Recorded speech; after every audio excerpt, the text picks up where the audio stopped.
BA part first के विद्यार्थियों का वेलकम। आज का हमारा टॉपिक है लोकतंत्र के बारे में। इंग्लिश में इसको डेमोक्रेसी बोलते हैं। ये अंग्रेजी शब्द जो डेमोक्रेसी है उसका हिंदी अनुवाद लोकतंत्र होता है, जिसको हम जनतंत्र भी कहते हैं और प्रजातंत्र भी कहते हैं। अंग्रेजी शब्द डेमोक्रेसी जो है ग्रीक भाषा के दो शब्दों से मिलकर बना है, डिमोस और क्रेटिया। डिमोस का जो मूल अर्थ होता है वो भीड़ होता है, लेकिन आजकल जो है हम उसका अर्थ जनता से लेते हैं, और क्रेटिया का अर्थ होता है शक्ति। इस प्रकार जो है शाब्दिक दृष्टि से देखें तो डेमोक्रेसी का अर्थ होता है जनता की शक्ति। इस शब्दार्थ के अनुसार शासन की एक प्रणाली के रूप में डेमोक्रेसी का अर्थ है जनता की शक्ति पर आधारित शासन प्रणाली। यह उल्लेखनीय है कि आधुनिक युग में लोकतांत्रिक शासन उस बुद्धिवादी आंदोलन की देन है जो पश्चिमी यूरोप में 16वीं सदी में पुनर्जागरण आंदोलन तथा धर्म सुधार आंदोलन की पृष्ठभूमि में शुरू हुआ था। सर्वप्रथम इंग्लैंड की गौरवपूर्ण क्रांति 1688 ने आधुनिक लोकतांत्रिक शासन व्यवस्था की शुरुआत की, तथा अमेरिका की लोकतांत्रिक क्रांति 1776 तथा फ्रांस की लोकतांत्रिक क्रांति 1789 ने इसे सही मायने में प्रतिष्ठित किया। लोकतंत्र, अब हम चलते हैं लोकतंत्र के विभिन्न रूपों पर। लोकतंत्र के चार विभिन्न रूप माने जाते हैं: राजनीतिक लोकतंत्र, सामाजिक लोकतंत्र, आर्थिक लोकतंत्र और नैतिक लोकतंत्र। राजनीतिक लोकतंत्र की अगर हम बात करते हैं तो इसे अतीत में व्यक्तिवादी लोकतंत्र कहा जाता था, किंतु आधुनिक युग में इसे उदारवादी लोकतंत्र कहा जाता है। उदारवादी विचारकों ने समस्त राजनीतिक लोकतंत्र के दो रूपों का उल्लेख किया है: राज्य के एक प्रकार के रूप में लोकतंत्र तथा शासन के एक प्रकार के रूप में लोकतंत्र। राज्य के एक प्रकार के रूप में लोकतंत्र का अर्थ है लोकतांत्रिक राज्य। लोकतांत्रिक राज्य की अवधारणा ये मानती है कि प्रभुसत्ता का निवास जनता में होता है। प्रभुसत्ता का मतलब होता है राज्य की सर्वोच्च शक्ति, और उसका निवास कहाँ मानता है? ये जनता में। और इसलिए जनता को सरकार के निर्माण, उस पर नियंत्रण तथा उसको हटाने की पूर्ण एवं अंतिम शक्ति भी उसे प्राप्त होती है। शासन के रूप में लोकतंत्र का अर्थ है लोकतांत्रिक शासन। वास्तव में लोकतांत्रिक शासन की अवधारणा लोकतांत्रिक राज्य की अवधारणा के सैद्धांतिक पक्ष का ही व्यवहारिक रूप है। ये उल्लेखनीय है कि लोकतंत्र से संबंधित ये दोनों अवधारणाएं कानूनी प्रभुसत्ता पर राजनीतिक प्रभुसत्ता की श्रेष्ठता को स्वीकार करती हैं। तो इस तरीके से ये राजनीतिक लोकतंत्र था। अब हम बात करते हैं सामाजिक लोकतंत्र की। समाज के एक प्रकार के रूप में लोकतंत्र को सामाजिक लोकतंत्र कहा जाता है। सामाजिक लोकतंत्र का एक प्रमुख लक्षण है सामाजिक समता की भावना। संक्षेप में सामाजिक लोकतंत्र का अर्थ है समाज में नस्ल, जाति, धर्म, भाषा, लिंग, धन और जन्म स्थान के आधार पर व्यक्तियों के बीच में विभेद नहीं किया जाना चाहिए, और सभी व्यक्तियों को व्यक्ति के रूप में समान समझा जाना चाहिए। अब हम बात करते हैं आर्थिक लोकतंत्र की। अर्थव्यवस्था के एक प्रकार के रूप में लोकतंत्र को आर्थिक लोकतंत्र कहा जाता है। वर्तमान सदी में आर्थिक लोकतंत्र का विचार व्यक्तिवादियों ने भी आर्थिक क्षेत्र में लोकतंत्र की चर्चा करते हुए दिया है, जो मार्क्सवादियों व समाजवादियों के आर्थिक लोकतंत्र से भिन्न है। नेक्स्ट जो है वो है नैतिक लोकतंत्र। कुछ विद्वानों ने लोकतंत्र को एक नैतिक व आध्यात्मिक जीवन दर्शन के रूप में भी स्वीकार किया है। लोकतंत्र के प्रति इस नैतिक दृष्टिकोण को ही नैतिक लोकतंत्र कहा जाता है। नैतिक लोकतंत्र समस्त लोकतांत्रिक दर्शन का व्यवहारिक रूप है, जिसमें मानव मूल्यों को ही समाज व शासन का मूल आधार माना जाता है। तो इसका प्रमुख आधार क्या है? मानव मूल्यों में आस्था। इस प्रकार जो है लोकतंत्र एक ऐसी धारणा है जिसके अनेक पहलू होते हैं।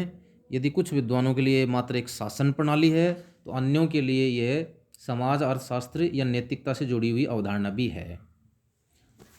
अब हम चलते हैं लोकतंत्र के विभिन्न सिद्धांतों पर। देखिए, इसके जो पहला सिद्धांत है वो परंपरागत उदारवादी सिद्धांत है, दूसरा बहुलवादी सिद्धांत है, तीसरा अभिजन वर्गीय सिद्धांत है, चौथा मार्क्सवादी सिद्धांत है और पांचवा समाजवादी सिद्धांत है। अब हम सबसे पहले ऐतिहासिक परंपरागत सिद्धांत पर चलते हैं। ये जो है लोकतंत्र की आधारभूत मान्यताएं विलक्षण इस प्रकार से मानता है, जैसे कि व्यक्ति बुद्धिमान प्राणी है तथा अपना हित अहित समझने की शक्ति रखता है। दूसरी चीज़ है सभी व्यक्ति मूलतः समान हैं। शासन का गठन उदारवादी लोकतांत्रिक संविधानवाद के अनुसार ही होना चाहिए। सरकार की शक्ति का आधार जनता की इच्छा होती है। व्यक्ति को नागरिक स्वतंत्रताएं व अधिकार प्राप्त होने चाहिए। सरकार को जनमत का आदर करना चाहिए। दूसरा सिद्धांत बहुलवादी सिद्धांत है। इसकी मान्यताएं हैं कि लोकतंत्र का आधार व्यक्ति नहीं है, अपितु समाज में व्याप्त विभिन्न समुदाय एवं समूह होते हैं। समुदायों एवं समूहों का निर्माण व्यक्तियों के विभिन्न हितों की पूर्ति के लिए किया जाता है और वे इस रूप में व्यक्तियों के विभिन्न हितों का प्रतिनिधित्व भी करते हैं। नेक्स्ट जो है विभिन्न समुदाय एवं समूह अपने से संबंधित व्यक्तियों के हितों की पूर्ति के लिए सरकार पर दबाव डालते हैं। नेक्स्ट जो सिद्धांत है वो है लोकतंत्र का अभिजन वर्गीय सिद्धांत। लोकतंत्र के इस सिद्धांत की प्रमुख मान्यताएं इस प्रकार हैं, जैसे कि शासन का रूप कुछ भी हो, वास्तव में शासन की सत्ता एक ऐसे अल्पसंख्यक वर्ग में निहित होती हैं जो उस समाज का अभिजन वर्ग होता है। यह तथ्य अन्य शासन प्रणालियों की तरह ही लोकतंत्र पर भी लागू होता है। लोकतंत्र का अर्थ है जनता का शासन समझना नहीं है, क्योंकि व्यवहार में जनता द्वारा शासन संभव ही नहीं है। इस सिद्धांत के अनुसार लोकतंत्र में जनता की मुख्य भूमिका ये हो सकती है कि वह मतदान के द्वारा शासन करने वाले अभिजन वर्ग का चुनाव करे। यह सिद्धांत बताता है कि लोकतंत्र जनता का शासन तो नहीं है, किंतु ये जनता के लिए शासन अवश्य होता है। इस सिद्धांत के अनुसार अभिजन वर्ग का ये दायित्व है कि वह जनहित में शासन करे। नेक्स्ट जो है वो है लोकतंत्र का मार्क्सवादी सिद्धांत, जिसकी मान्यताएं हैं यह व्यक्ति की स्वतंत्रता के नाम पर समाज के हितों की उपेक्षा करता है। यह आर्थिक दृष्टि से पूंजीवादी व्यवस्था है। यह शासन प्रणाली व्यवहार में लोक प्रभुत्व के आधार पर कार्य नहीं करती है। यह पूंजीवादी लोकतंत्र राष्ट्रीय प्रभुसत्ता के सिद्धांत पर जोर देता है तथा ये व्यक्ति की तुलना में समाज के महत्व को ज़्यादा देता है और जनता का अर्थ ये केवल सर्वहारा वर्ग से ही लेता है और आर्थिक समता और आर्थिक स्वतंत्रता की बात करता है। नेक्स्ट जो है वो है लोकतंत्र का समाजवादी सिद्धांत। लोकतंत्र का समाजवादी सिद्धांत लोकतंत्र के उदारवादी तथा मार्क्सवादी सिद्धांतों के समन्वय से बना है। ये मानता है कि नागरिकों के बीच आर्थिक विषमता को कम से कम किया जाना चाहिए। सभी नागरिकों को आर्थिक सुरक्षा प्राप्त होनी चाहिए। सभी नागरिकों को विकास के लिए समान अवसर मिलने चाहिए। तो ये इसकी मान्यताएं हैं। अब हम चलते हैं लोकतांत्रिक शासन के प्रकारों पर। देखिए, लोकतांत्रिक शासन के दो प्रकार माने जाते हैं, प्रत्यक्ष लोकतंत्र और अप्रत्यक्ष लोकतंत्र। प्रत्यक्ष लोकतंत्र को शुद्ध लोकतंत्र कहते हैं और अप्रत्यक्ष लोकतंत्र को प्रतिनिधि लोकतंत्र कहते हैं। अब हम बात करते हैं प्रत्यक्ष लोकतंत्र क्या होता है। देखिए, प्रत्यक्ष लोकतंत्र के अंतर्गत जनता स्वयं प्रत्यक्ष रूप से राज्य की प्रभुत्व शक्ति का पूर्ण नियंत्रण करती है। वह नीति संबंधी फैसले लेती है, कानून बनाती है तथा प्रशासनिक अधिकारियों को नियुक्त करती है और वह उन्हें हटा भी सकती है।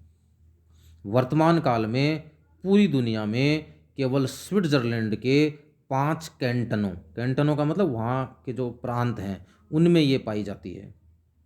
वस्तुतः प्रत्यक्ष लोकतांत्रिक शासन की व्यवस्था केवल छोटे तथा कम जनसंख्या वाले राज्यों में ही संभव है, किंतु वर्तमान काल में अधिकांश राज्य आकार और जनसंख्या की दृष्टि से बड़े होते हैं, इसलिए इस प्रणाली को लागू करना संभव नहीं है। अब हम बात करते हैं अप्रत्यक्ष या प्रतिनिधि लोकतंत्र की। आधुनिक काल में प्राय सभी लोकतांत्रिक राज्यों में अप्रत्यक्ष लोकतंत्र ही पाया जाता है। इसके अंतर्गत जनता स्वयं प्रत्यक्ष रूप से शासन की शक्ति का प्रयोग नहीं करती, अपितु वह अपने प्रतिनिधियों के माध्यम से प्रभुत्व शक्ति का प्रयोग करती है।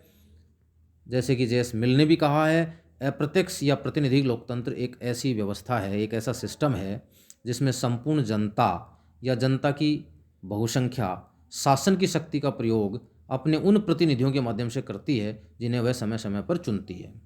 तो एक इस तरीके से आज का हमारा ये पार्ट 1 था लोकतंत्र पर। कल हम पार्ट 2 देखेंगे। धन्यवाद।